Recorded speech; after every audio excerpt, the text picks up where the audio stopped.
In the year 2149, Earth was no longer the center of the universe. Humanity had breached the walls of its solar system, reached out and shaken hands, sometimes violently, with the vast unknown.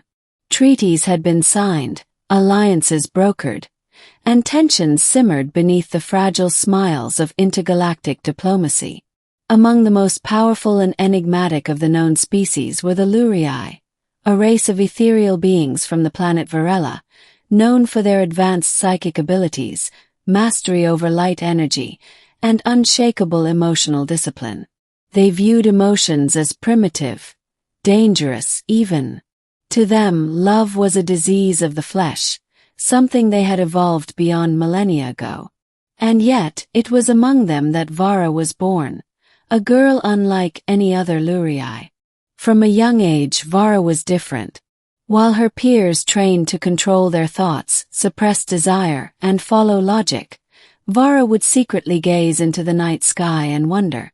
She painted pictures with her mind, dreamed vivid dreams, and cried at melodies no one else seemed to hear.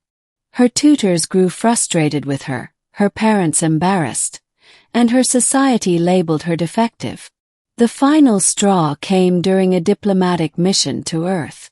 Vara, now 19 in Earth years, was assigned to shadow the Lurei emissary as an apprentice. It was meant to be her last chance to correct herself. But fate had other plans. Part 1, First Contact. Earth was hot, crowded, and noisy, nothing like the crystalline calm of Vara. Vara found the human world intoxicating, chaotic, and strangely beautiful. The scents of roasted coffee, the laughter in the streets, the constant beating rhythm of life. It was overwhelming, but it stirred something deep inside her. Then she met Calen Reeves. He was a junior liaison in the Earth Federation's Department of Interspecies Relations. Young, scruffy, and curious. Assigned to the Lurei team as a communication specialist, Calen was one of the few who could speak fluent Varelan. At first, his presence annoyed Vara.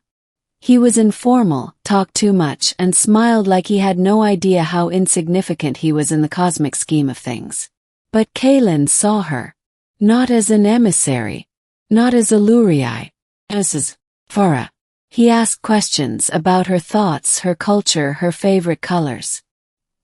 He noticed how she flinched at loud noises and lingered too long at street musicians' performances. And for the first time in her life, someone treated her emotions not as a flaw, but as something worth exploring. In a small Earth cafe beneath neon lights, they shared their first conversation. By the fourth meeting, Calen brought her a book of human poetry. By the sixth, he gave her a tiny, flickering earth flower in a glass vial. "You're the only alien I've met who feels more human than some humans I know," he said with a chuckle. Vara didn't know whether to be offended or flattered. Instead, she smiled, a real, unguarded smile. That night, she dreamt of a universe where love wasn't forbidden. Part 2. The Forbidden Spark. Lurei law was absolute. No emotional entanglements with lesser species. Emotional compromise was considered treason, dangerous enough to unbalance not just the mind, but the fragile energy field that each Lurei was trained to maintain. But the heart does not care for the law. Vara began sneaking out of the embassy compound.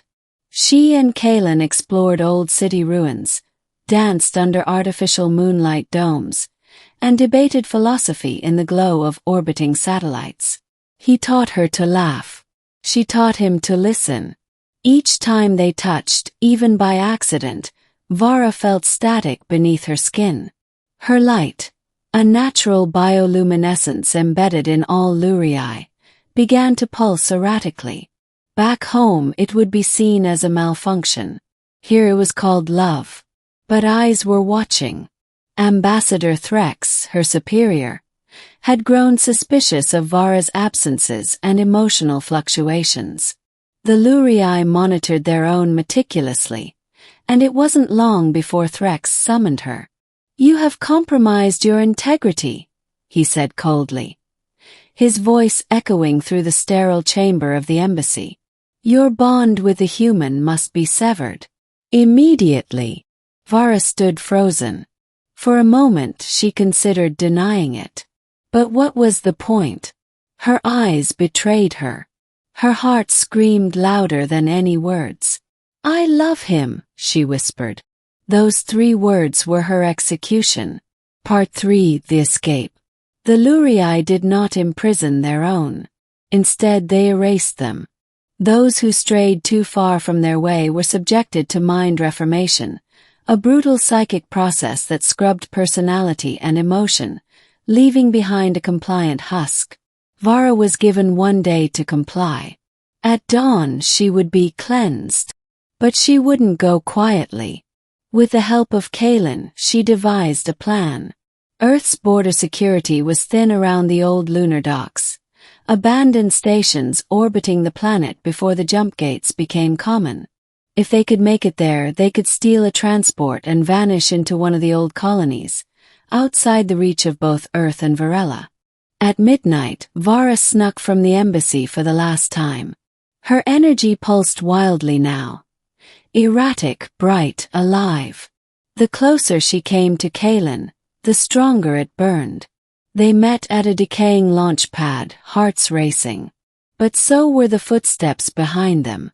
Ambassador Threx and 2 Lurei sentinels appeared, cloaked in shadows.